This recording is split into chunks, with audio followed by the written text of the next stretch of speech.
Thanks. I have, first I want to say I do have great respect for many of the speakers who are here and who are working with and pushing the Blue Zone Initiative, especially in the private sector. I do support those efforts, and certainly the companies, workplaces that want to take that on. And even as a workplace, you know, when you pay for 100% of your employees' health care, you certainly should have some kind of a say in some of the things that you're paying for. And certainly if they want to take on some different habits, they can pay for the health care that goes along with that. But as a workplace, I could certainly see that as well. I do have some concerns procedurally about this when it comes to the schools, and I wish we had done this in more of a workshop format, perhaps earlier, because I have questions, and I think that it does lend itself to more discussion. A lot of what was said here was not specifically about what will be happening in the schools. We do have, and we're given this pledge, this checklist, where you need to achieve a certain number of points at each level, elementary, middle, and high school. And although we heard a lot about choices and adding choices, the words that are used here are discontinue, prohibit, require, limit, require, prohibit, do not use, require. Those are not choices. Our students don't have those choices.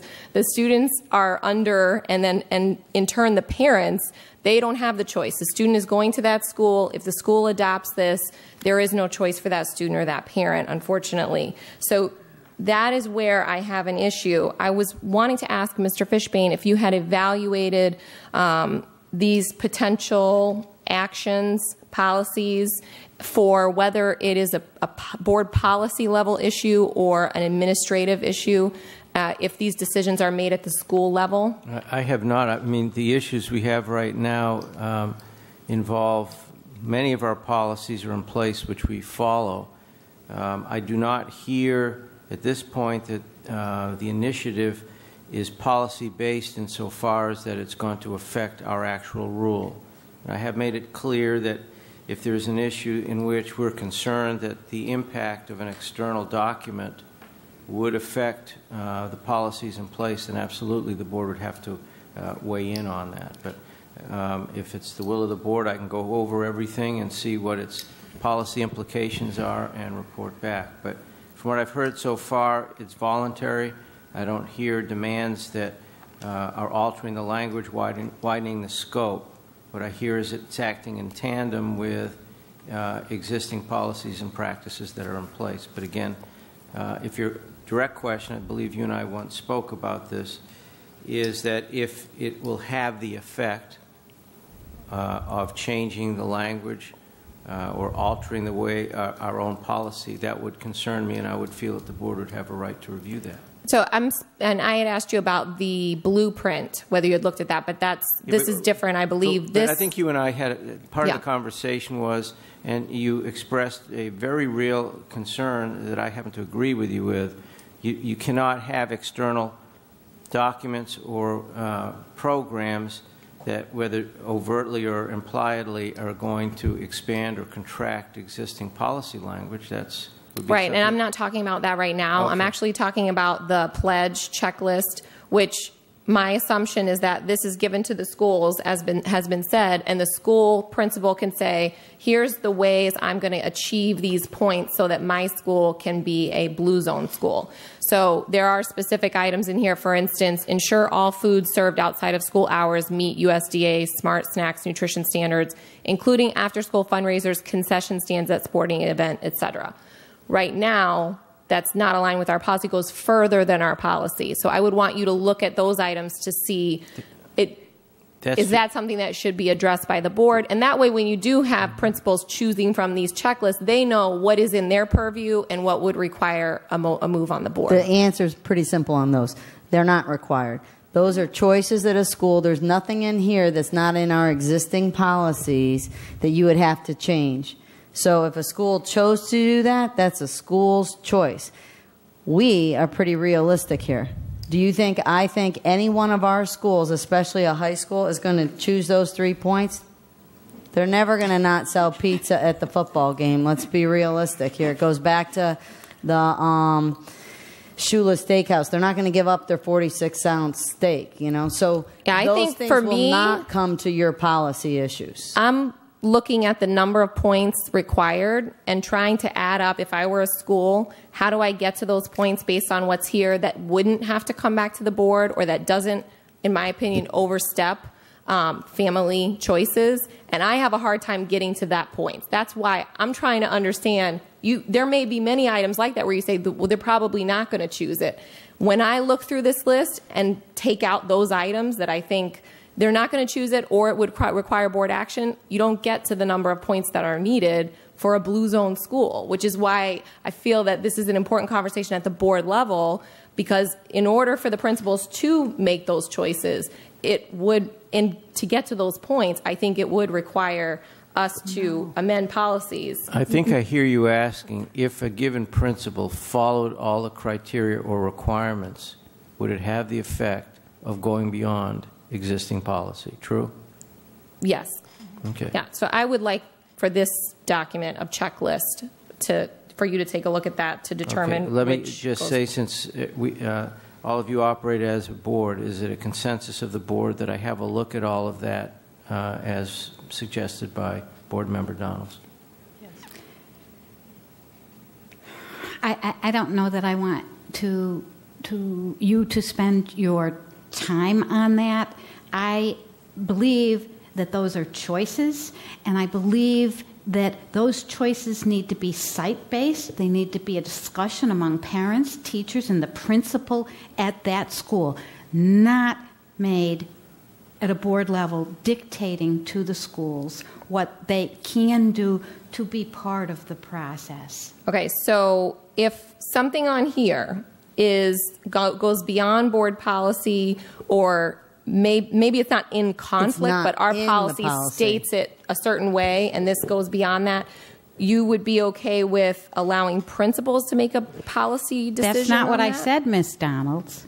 What I said is let site-based decision-making take place. These are choices that schools can make to gain or become part of the blue zone process. Okay. I wish to enable parents, teachers, and perhaps high school students at the high school level, and the principals, along with their administrative staff, to have a discussion about what areas they would like to focus upon. And it may be that we wouldn't have to get involved in any of these, but I think we absolutely need our legal counsel to make that choice. Mr. Terry, what are your thoughts? I'll run the board meeting if you don't mind. Okay? Ms. Sprague. Just one clarification that I keep hearing you say that the principal makes the choice. There is a committee at each school made up of parents, probably teachers. I don't know who all is on the committee, but it's not a principal decision. It's a school-based decision. Probably works kind of like the SAC committees. Correct. Mm-hmm. So it's not that somebody's demanding that we do these things. It's again, a choice. And I can tell you that several of those items that are already on there, we're already doing. Yeah, I agree.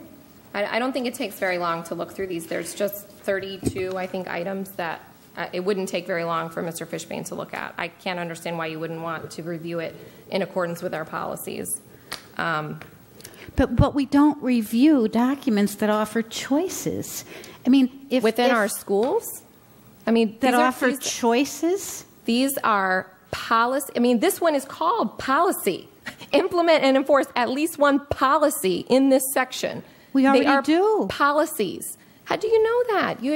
You've read, so there's 21 items on here, and you've reconciled these with our many policies, our many board policies, to make sure that no changes to our policies would be needed to accommodate these 21 items? Let me give you an example here. So what I would caution the board is to not change your policies for all these, because then you're taking the choice away from the school. So if you were to say you're going to discontinue using food for fundraisers across the board, you just taken the choice away from a school that really does use that.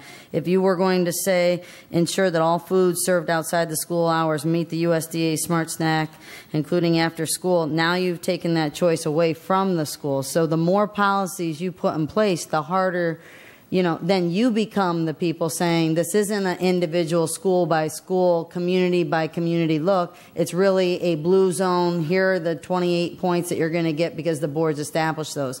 So I'd actually go the opposite way and try not to establish district-wide things and leave the options for the schools. Let me give you an example of one, and I want to explain too. This is not a clean-cut, easy thing. So although I've only personally been to 3 meetings, I don't have a full grasp of the blue zone in any way, shape, or form. We have to ask a lot of questions, so it's not quite as easy. And it took us a long time to try and understand it, get staff to understand it. They've done a great job of answering a lot of our questions that we have. And from there, we keep learning. I'm going to give you an example. So number 2 on here. Well, first off, let's use the word policy. That was my number 1 issue. We have to have a policy for every one of these. I'm not going to ask the board members to create a policy for every one of these. It's not. It's defined differently. A policy is that, yes, there is a policy, but at a school, they define the policy as that the standard and the procedure that the school puts in place. So that freaked me out, believe it or not, when I read policy. Well, oh my gosh, I'm going to ask the board, hey, we need you to pass a whole load of policies. No. The policy at the school site is saying that they set procedures to accomplish that. But I'll give you an example of if you wanted to change your policy. Here's one. Enforce a tobacco-free campus. We already have a policy that does that. We do that countywide. But when you read the validation to it, it goes one step further, that validation, than just what our policy says, because it includes 2 other factors. As I've learned, as it's taken me a while to figure this out, that it says that you would not take money from tobacco products and that kids basically wouldn't wear shirts that have cigarettes. Well, basically, we don't do that anyway, but it's not in your policy. But how a school can get that is you have the enforcement of practice of that. That school's committee might say in their policy defined as the school's procedure, that school says you can't wear shirts that have cigarettes on it and we're not accepting money. If you guys want to enhance your board policy to say to take the tobacco free and include those 2 other things, you're more than welcome to do that. But nobody from Blue Zone is making you do that. That's my best example of what I could tell you about how we have some policies that they get the points, but they don't necessarily get all of them on some of our policies, but they're an interplay. That's why I had to, it took me the several months of going to meetings and I didn't start in January going to these meetings. So I want to be sure you understand. It's not like I've had all this internal knowledge. And then we worked on what could we live with this idea at the first blueprint. So we went back and forth, and even after the 24th when we thought it was planned in July, we still went back and talked to Blue Zone just 2 weeks ago to say we're not comfortable with this one. They worked with us again to take something off that we weren't comfortable with.